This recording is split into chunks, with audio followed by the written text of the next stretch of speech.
Okay, so in chapters 10 and 11 last time, the narrators, the ones who are kind of writing the information, they traced the genealogy of the nations from Noah's sons all the way down several generations. And we looked at possible national origins derived from the names of these people and the names found in early civilizations. That's how, if you're wondering, how do they hook up? Well, similar names of early peoples, similar language and references can be brought back to one of the three individuals here.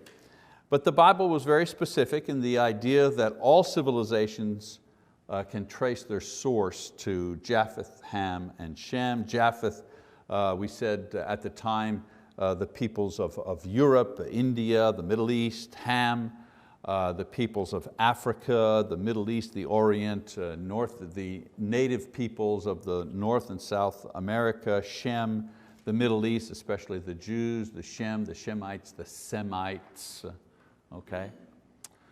The key idea, of course, as I've mentioned, was that all civilizations originally descend from these three, and God puts this in the Bible to give us that information. The next factor that had a profound significance on society were the events surrounding the Tower of Babel. And people say it so many different ways: Tower of Babel, Tower of Babel, Tower of Babel, Tower of Babel, Tower of Babel. There's a million ways to say it, but I've looked at the phonetics of it, and the phonetics say the pronunciation should be B-A-W-B-E-L, so Babel. Makes no difference, we know what it means. God tells the people, of course, to fill the earth at this time, but man does exactly the opposite. He concentrates in one place, falls into a form of paganism. God separates them by multiplying the languages. It was, instead of starting a civil war, He just confuses the languages so that they can't talk to each other and understand each other, and so they begin to form similar groups that have similar languages and begin to drift away.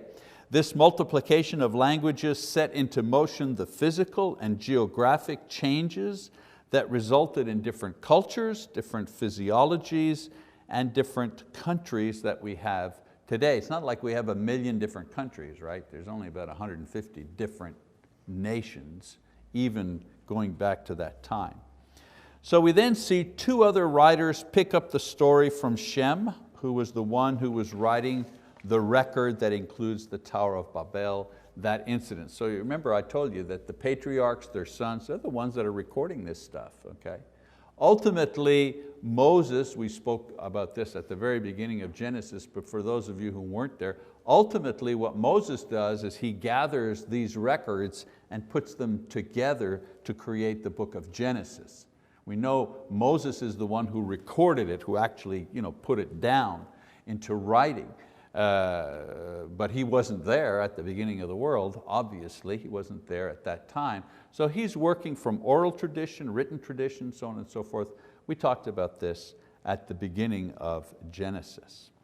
So that's why I am mentioning this is the record of Terah, this is the record of Shem. Different ones picked up the story and kept writing it or moved the oral tradition forward. Okay? So now Terah, a descendant of Shem, we've got the three, Japheth, Ham, Shem.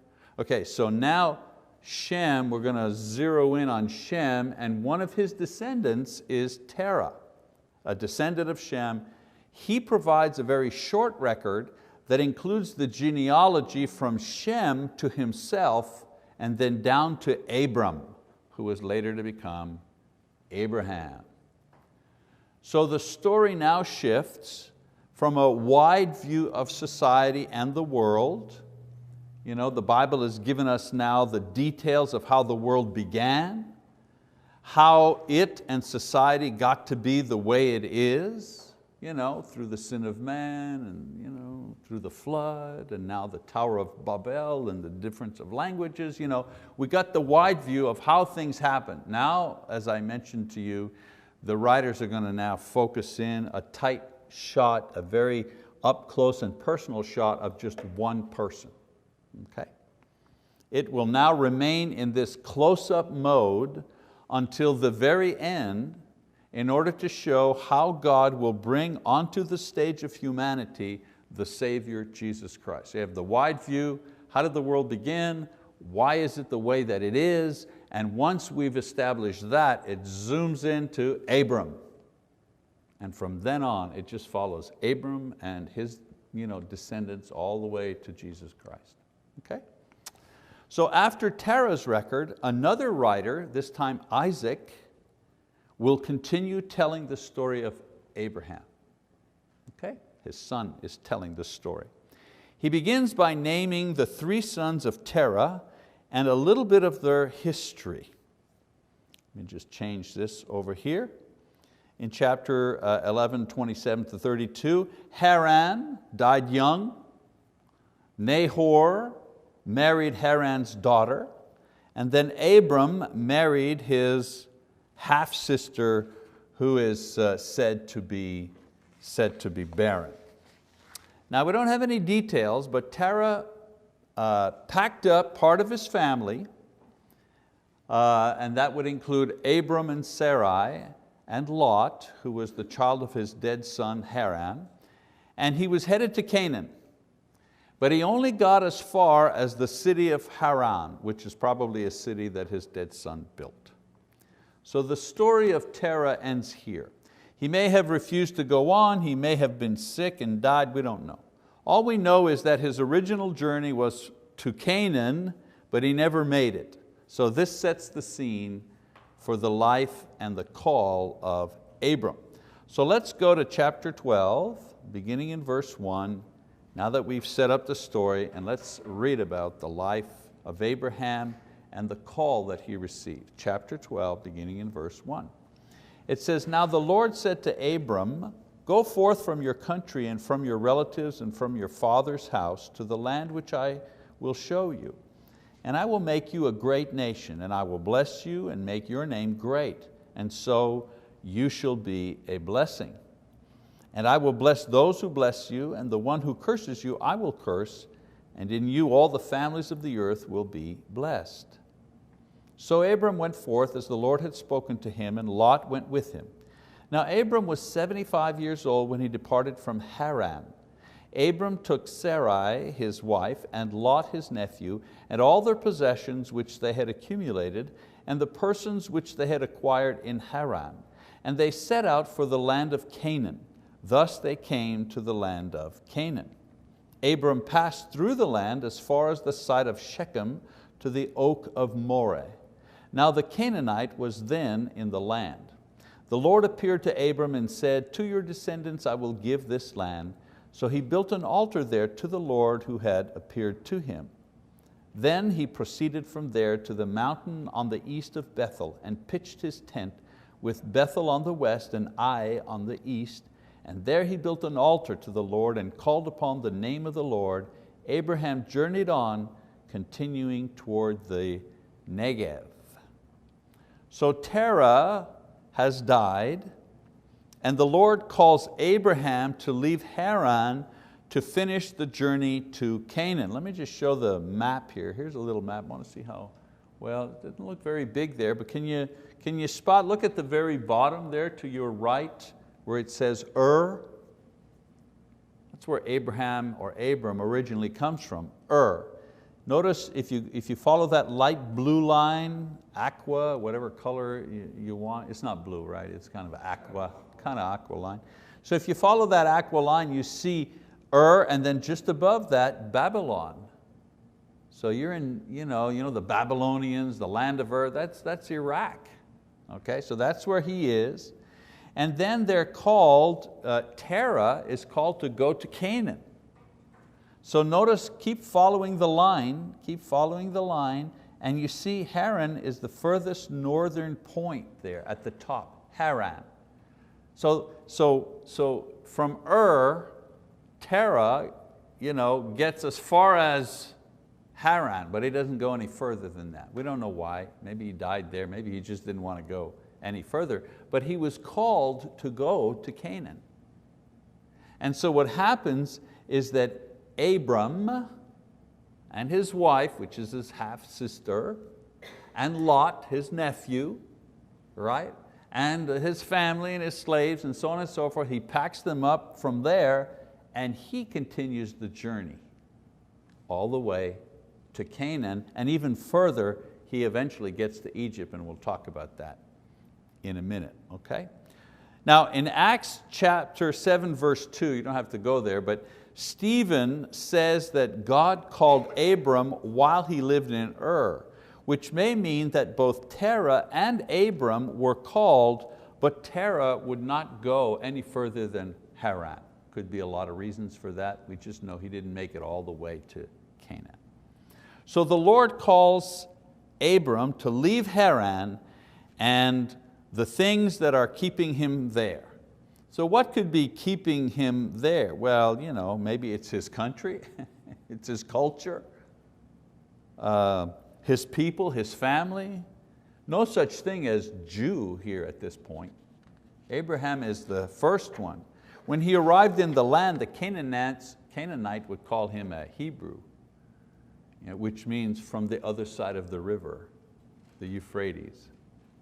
Okay? That's where the term comes from. So he has to leave everything, but God makes a promise to him, actually a series of promises. First of all, he says, he will give rise to a great nation. That's the first promise that he makes. Because right now, just one guy, right?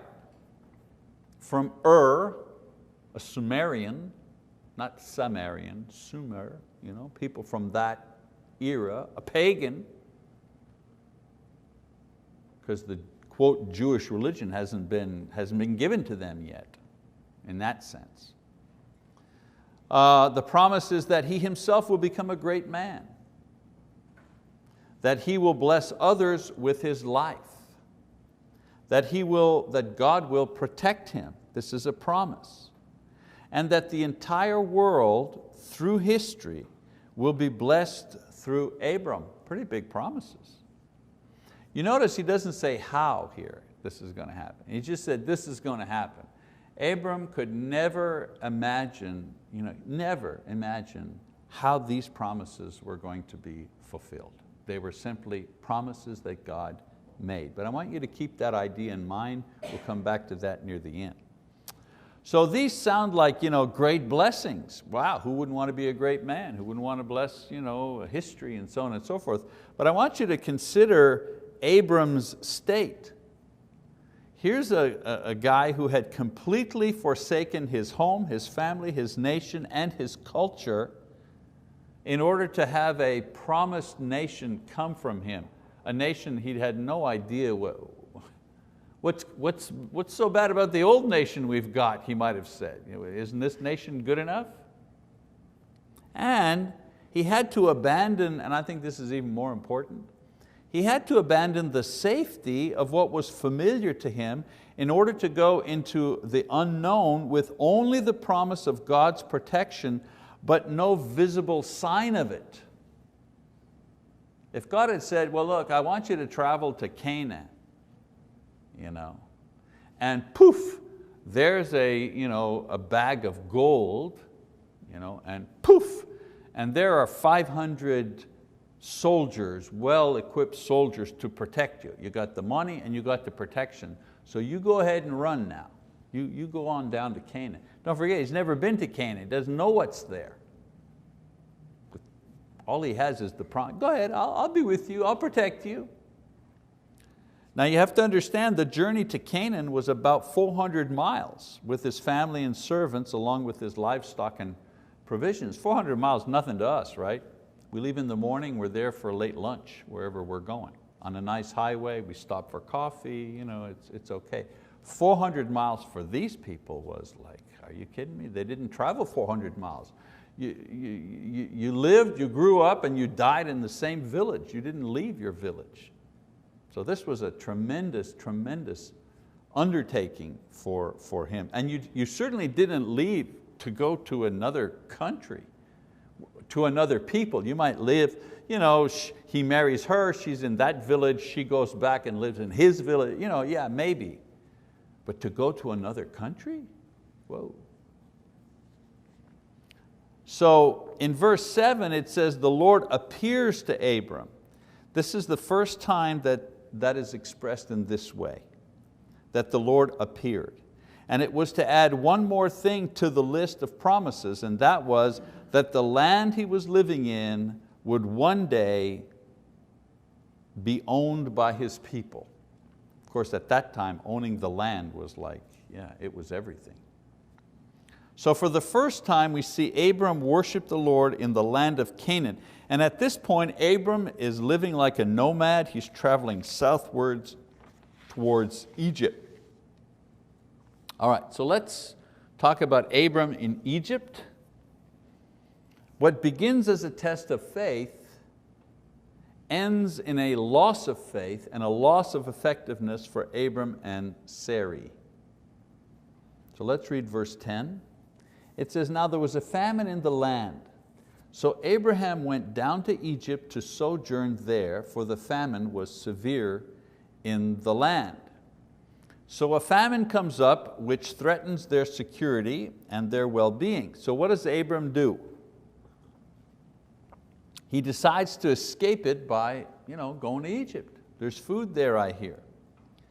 Now there's one thing, I don't know if you noticed it, but there's something he didn't do here.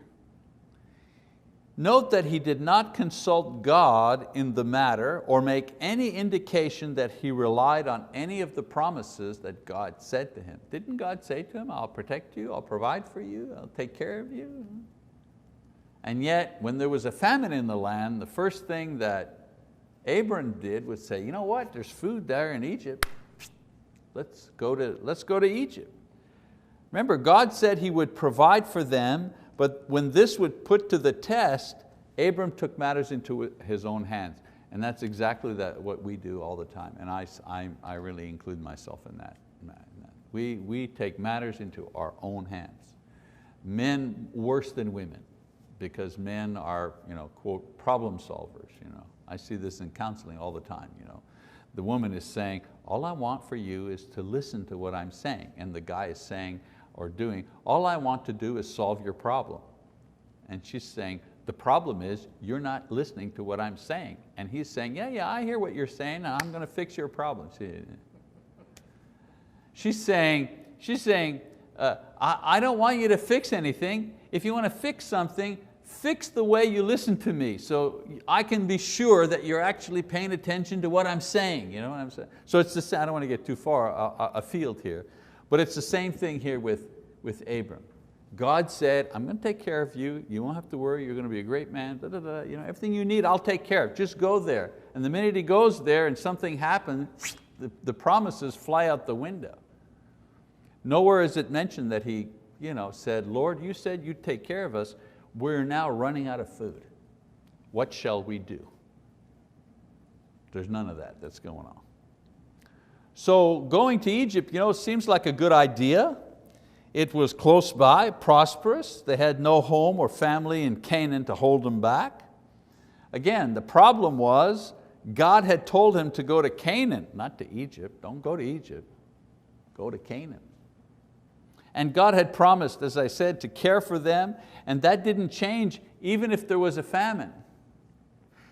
And Egypt, of course, was a pagan and immoral place that had food, but there was also a lot of temptation there. A lot of temptation. Verse 11 to 13. It says, it came about when he came near to Egypt that he said to Sarai, his wife, see now, I know that you are a beautiful woman, and when the Egyptians see you, they will say, this is his wife, and they will kill me, but they will let you live. Please say that you are my sister, so that it may go well with me because of you, and that I may live on account of you. Now in those days, a foreigner had no rights, much different than it is today, of course. And a beautiful woman, especially a beautiful foreign woman, was actually a profitable commodity. A beautiful foreign woman unattached, you could take her and you could sell her. Okay? So once in Egypt, they saw that there was danger of being killed or enslaved. And for this reason, they concocted a plan whereby they said that they were brother and sister, which was, well, it was partly true. She was his half-sister. Okay? But you know what they say? A half-truth is a whole lie. Yeah, right.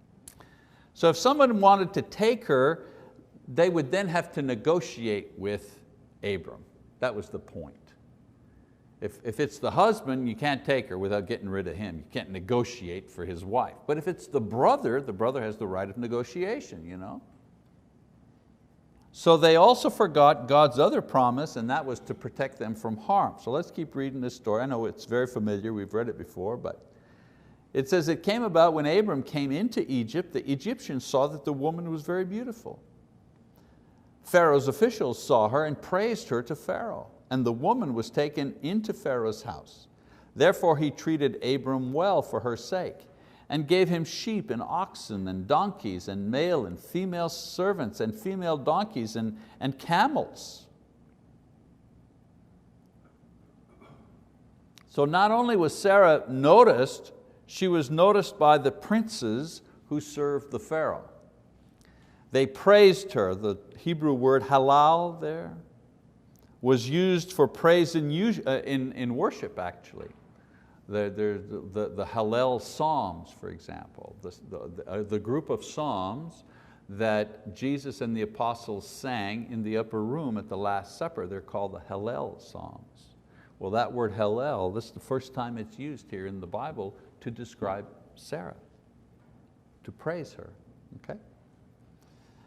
It seems that her beauty and her character were worthy of such praise, that she wasn't raped, she wasn't taken as a slave, but the Pharaoh took her into his harem in order to prepare her for marriage. So just taking her into the harem didn't mean that there was intimacy at this point, it simply meant he was going to groom her to become one of his wives. So the plan is working well. A lot of people are blaming Abram here, but you don't hear Sarai speaking up.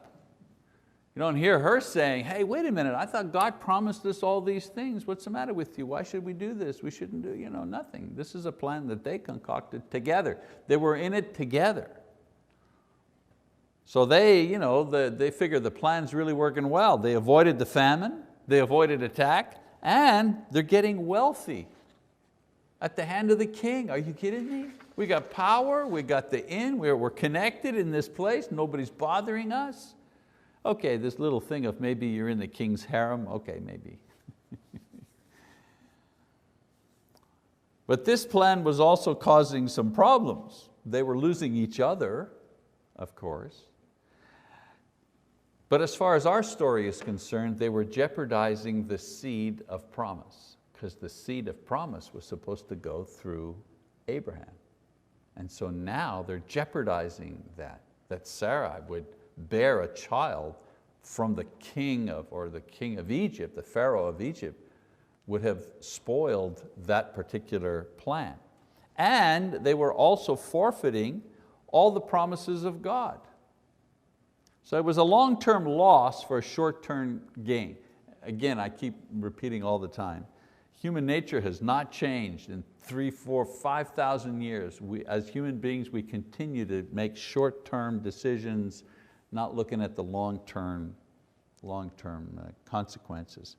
So verse 17 it says, but the Lord struck Pharaoh and his house with great plagues because of Sarah, Abraham's wife. Then Pharaoh called Abraham and said, what is this you have done to me? Why did you not tell me that she was your wife? Why did you say she is my sister so that I took her for my wife? Now then, here is your wife, take her and go. Pharaoh commanded his men concerning him, and they escorted him away with his wife and all that had belonged to him. So at this point, God intervenes. Now we don't know what or for how long, but Pharaoh's family and household begins to suffer plagues. And in some way he is made to understand that the cause of it is Sarai and that she is Abraham's wife. Maybe she herself told one of the other wives, and you know how news travels. He's also made to understand that these people are protected by God. Otherwise, let's face it, he would have killed them both. What does he care? Life is cheap. Life is cheap. Or he would have killed Abram and kept Sarai and sold her as a slave. So we see instead that Pharaoh does the opposite. He gives a sharp rebuke to Abram, and in the rebuke the king reproaches him not only for his deception but for his lack of faith. I want to tell you something. It's one thing to be rebuked by a brother in Christ or an elder or a minister, to call you out on your stuff, on your hypocrisy or blah, blah, blah from the pulpit or whatever it is. But it's quite another thing for somebody who's not a member of the church to call you out on your poor Christianity. I mean, that's got to be the most embarrassing thing. And when somebody says, and you call yourself a Christian? Now sometimes it's not fair, right? People who are not people of faith, they know how we ought to live. They're always judging how we do this. I thought you were a Christian, and it's rather unfair. But imagine when it is fair, like when we do something that really is not right or not good, and we get called on it by somebody who is not a Christian, but at least knows how Christian ought to act. It's exactly what's happening here, exactly what's taking place here. So he's upset, the king, that he might have been fooled into taking another man's wife and then suffering the wrath of God. At least the king understands you're not to take another man's wife. That's it. Even in the pagan world, there were principles. And also that Abraham, a man that he blessed and seemed to admire, he gave him gifts and so on and so forth, would do this to him. How could you do this to me? And then of course, he at least believes enough in the God of Abram to spare him and send him his way. So somehow there must have been some faith on the Pharaoh's part to recognize that Abram is protected by a mighty God. Obviously, if this God has given us plagues, He has power. So he rebukes Abram, and the rebuke is especially harsh because at this point he believes God more than Abram does because he has obeyed God in sparing these people. So the Pharaoh is like a better example of someone who has faith than Abram at this point. And so God spares Abram's life. In the end, he doesn't take her as his wife. He allows Abram to keep all of his wealth, and he assures them the protection that they need to have in order to leave the country. We'll escort you out. All right? All right, we'll stop the passage there, and I want to kind of do a couple of lessons that we can draw from this here. Abram's early experiences in his walk with God provide some important lessons for us even today. Remember I told you 5,000 years ago, 3,000 years ago, people never change. So here's one lesson. It's about faith and not famine. Now you can change that word famine to something else there. You can change it to your sore back. You can change it to I can't find a job. You can change it to I'm ill. You can change it to my children are giving me trouble. You can change it to, you know what I'm saying? Fill in the blank. Just fill in the blank with your thing, whatever your thing is. It's about faith, not about famine. We see the small picture, God sees the big picture, obviously. Abram, all he saw was food as the problem, and he compromised himself because of it. God used the famine as a way of testing Abram's faith. Ultimately, Abram would be a model for faith. Imagine, he's the father of faith. So his first test of faith, he fails miserably. But the thing we need to remember is this was a test of faith, not a test of how to survive a famine. And so the famine served God's purpose in testing faith, not Abram's resourcefulness in finding food. That wasn't what it was about. For every believer since Abram until today, and until Jesus' return, it's always about faith, not famine or whatever else we want to put in that slot. It's exactly what I said to our brother that I mentioned before, who is in hospice and so on and so forth, 6 months roughly to live. It's exactly the words that I said to him. This is not about your illness. This is not about 6 months, 8 months, 14, beating the odds. This is not about that. This is about faith. This is about you holding on to the very end. Even though it's not fair, you're just getting your business going, you know what I'm saying? You're retired, you got a nice place, you'll be able to travel now, you know what I'm saying? It's all good, and then boom, this thing comes along and your life is gone.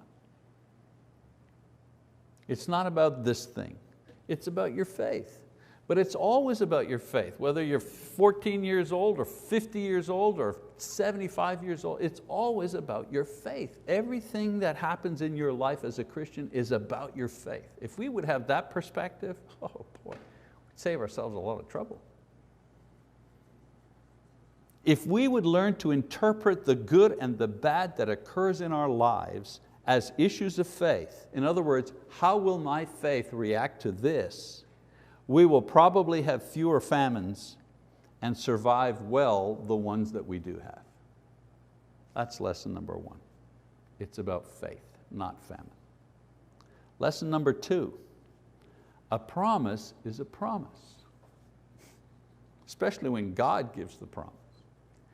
The geography or the circumstances did not change God's promises to Abraham or to Abram. His problem was that he did not claim his promises through worship and prayer when the time came. Instead, he took matters into his own hands. Remember what I said? Nowhere do we see the prayer, God, you promised to take care of us and now we're starving to death. Tell me what to do. Maybe then God would have said, okay, here's what you're going to do. They have food in Egypt. Go down to Egypt and get some food, but do not lie. You know what I'm saying? His problem was that he did not claim his promises. God's promises are sure, not because the circumstances favored their fulfillment, they are sure for 3 other reasons. They're sure because God never lies. He cannot lie. So if He says, I will protect you, He cannot lie. If He says, I will raise you from the dead, He cannot lie. If He says, if you do that, I'm going to do this, He cannot lie. A promise is a promise, and His promise is sure because He cannot lie. Also, nothing is impossible with God, so He can always fulfill His promises. Things are impossible for us, and believe me, even simple things are impossible for us at times. But nothing's impossible for Him. So He is always able to fulfill His promises because nothing holds Him back. And then finally, His promise depends on Him, not on us. He saved Abram even after Abram messed up. Why? Because He said so. He said, I will take care of you. He didn't say, I will take care of you if you're nice and if you're good and if you always do what I say and if you're just a goody person and if you're a person full of faith and you never swear and you never, I'll take care of you if you do. No, He said, I will take care of you. You know how we give the vows of matrimony, through good and evil, whether rich and poor, healthy or unhealthy, whatever, in all circumstances, until death do us part, we make. That's the vow that we have from God. I will protect you and I will bless you and I will save you, healthy or not healthy, whether you're acting 100% right or 2% right, I'll be there for you. Someone says, well, I'm afraid of losing my salvation because sometimes I'm down and I'm depressed and I'm not doing all the things I ought to do. And I tell them, your salvation is not based on how strong you are. Your salvation is based on how strong God is.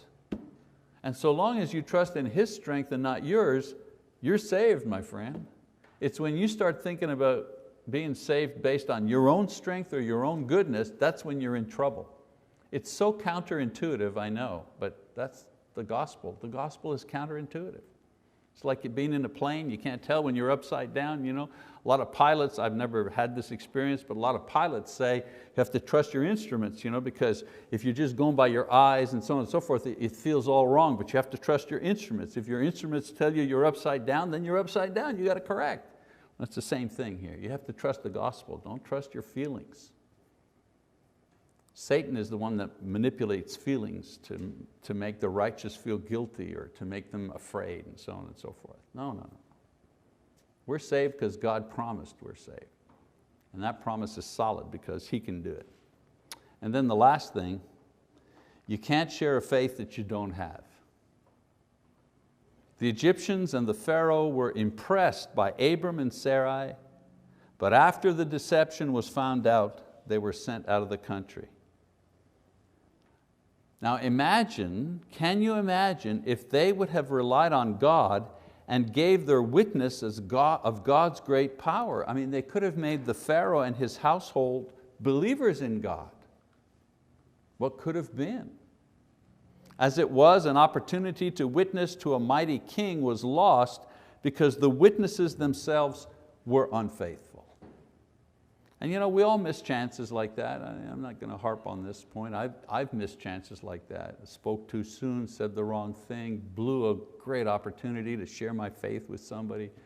If salvation were based on the fact that you took advantage of every opportunity to share your faith with someone successfully, if salvation were based on that, well, I don't know about you guys, but I wouldn't be going to heaven.